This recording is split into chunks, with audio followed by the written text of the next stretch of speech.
Assalamualaikum warahmatullahi wabarakatuh semuanya.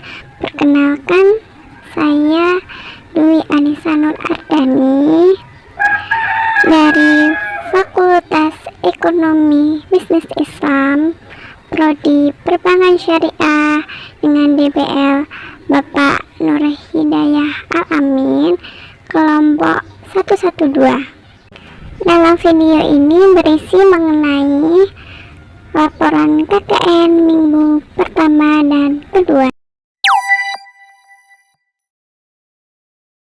Yang pertama mengenai pemetaan sosial. Ketua RW di desa ini yaitu Bapak Haji Basuki Rahmat dan selaku takmir Masjid Sholikin.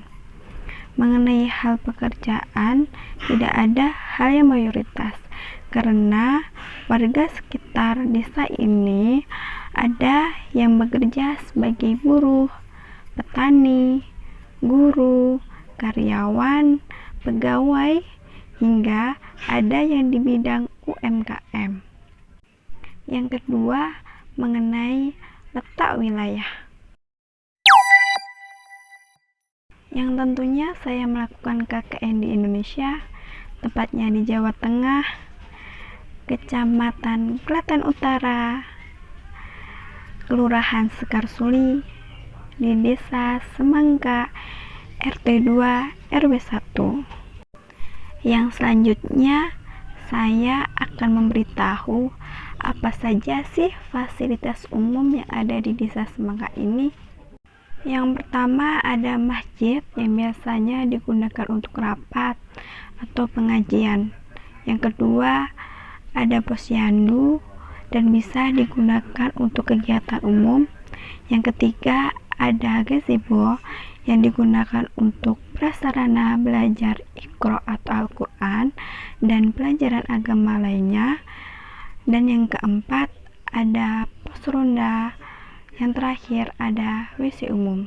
Pembahasan yang ketiga mengenai sosialisasi COVID-19. Sosialisasi ini saya lakukan secara online dengan membagi poster mengenai COVID-19 di grup remaja Islam dan grup TPA Masjid Sholikin. Pembahasan selanjutnya mengenai pendataan penduduk. RT 2 ini ada 53 kakak yang di dalamnya ada 3 bayi laki-laki, 3 bayi perempuan, dan juga ada anak SD sampai SMP berjumlah 12 anak laki-laki, 11 anak perempuan, 13 remaja laki-laki, dan 9 remaja perempuan.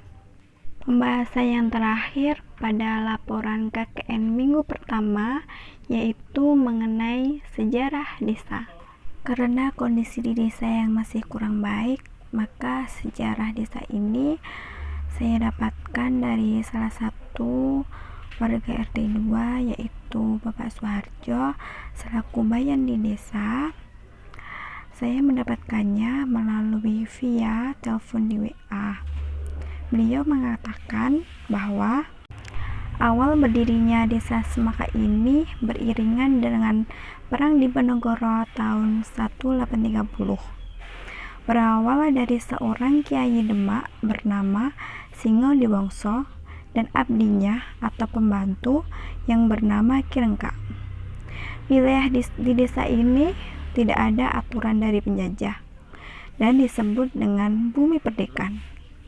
Saat itu Kiai Singo Diwongso dituntut untuk pergi ke Tegal dengan tujuan untuk meratakan tanah.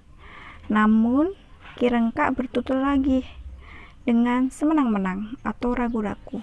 Itulah sejarah Desa Semangka secara singkatnya.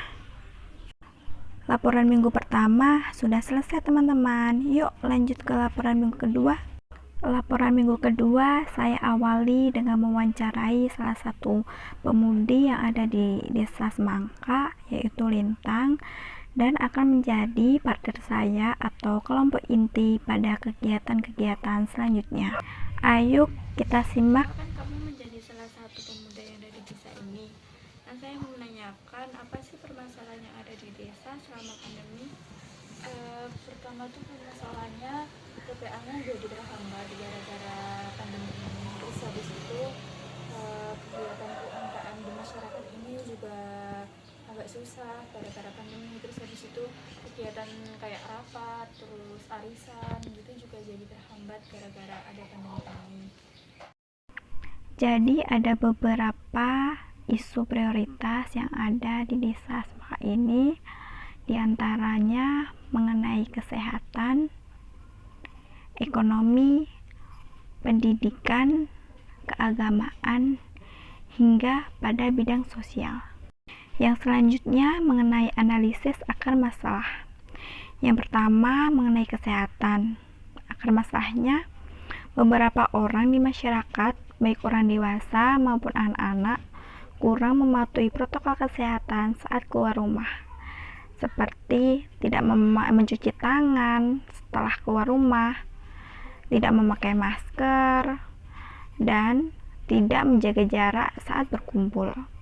Yang kedua, beberapa masyarakat kurang melakukan kegiatan yang menyehatkan badan, seperti jalan-jalan di pagi hari, senam, atau olahraga lainnya. Yang kedua, pada bidang ekonomi.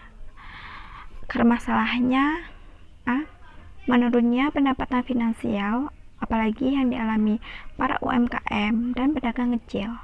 B. Sektor ekonomi seperti pasar juga mengalami dampaknya karena adanya PPKM dan pembatasan jam untuk jual beli. C. Ada beberapa orang yang diliburkan dalam pekerjaannya. Next, yang selanjutnya pada bidang pendidikan. Akar masalahnya, pendaftaran secara online mempersulit siswa dalam menempuh jenjang selanjutnya, apalagi para siswa yang akan masuk jenjang SMP, dikarenakan para orang tua mengeluh bingung dengan prosesnya. B. Pembelajaran daring atau online tidak efektif karena banyak anak-anak yang tidak paham dan kemudian anak-anak tidak bersemangat dalam belajar. Yang keempat, dalam bidang keagamaan. Akar masalahnya, kegiatan TPA yang biasanya dilakukan 5 kali dalam seminggu ditiadakan untuk sementara waktu. B. Shaf pada sholat jamaah di masjid jadi tidak beraturan karena mengantisipasi penularan. C. Kajian yang biasanya dilakukan juga ditiadakan untuk sementara waktu. Yang terakhir, dalam bidang sosial, akar masalahnya, kegiatan dalam bentuk rapat hanya bisa dihadiri oleh beberapa orang saja. B. Kegiatan Karang Taruna sudah lama tidak berjalan. C. Gotong royong desa sudah tidak berjalan selama pandemi. Pembahasan selanjutnya mengenai perencanaan kegiatan. Yang pertama, perencanaan kegiatan pada bidang kesehatan. Saya akan mensosialisasikan mengenai COVID-19, terkhusus untuk anak-anak, karena beberapa anak-anak saat bermain tidak mematuhi protokol kesehatan atau tidak memakai masker. B. Mengajarkan bercuci tangan dengan baik. C. Memberikan masker. D. Karena ini dalam bidang kesehatan, saya akan menyalurkan beberapa donasi dari luar seperti beras dan sembako. Yang kedua, dalam bidang ekonomi, perencanaan kegiatan saya yaitu untuk membantu para UMKM dalam memasarkan produk. Jadi, saya akan memasarkan produknya melalui beberapa via online seperti IG, Facebook, Twitter, dan lain sebagainya. Yang ketiga, dalam bidang keagamaan, perencanaan kegiatan yang saya akan buat adalah melakukan kegiatan ngaji secara mandiri untuk beberapa orang saja setiap harinya, yaitu dengan mengajarkan bacaan Iqra atau Al-Quran dan pelajaran agama lainnya, dan melakukan kajian secara virtual melalui grup WA. Yang keempat, dalam bidang pendidikan, perencanaan kegiatan saya adalah karena ini tahun ajaran baru, maka banyak siswa yang akan masuk ke jenjang SMP atau ke jenjang SMA.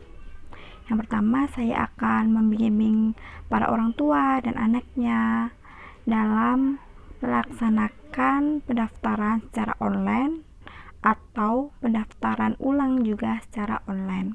Selain itu, saya juga akan membantu para siswa yang bingung dalam pelajaran sekolahnya. Lalu, pada bidang selanjutnya adalah bidang sosial.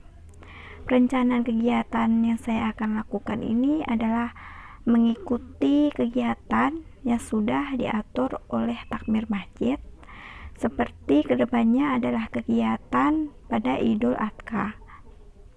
Alhamdulillah sudah selesai untuk laporan minggu pertama dan minggu kedua. Terima kasih bagi teman-teman yang sudah menyaksikan. Jangan lupa like, komen, dan subscribe. Wassalamualaikum warahmatullahi wabarakatuh.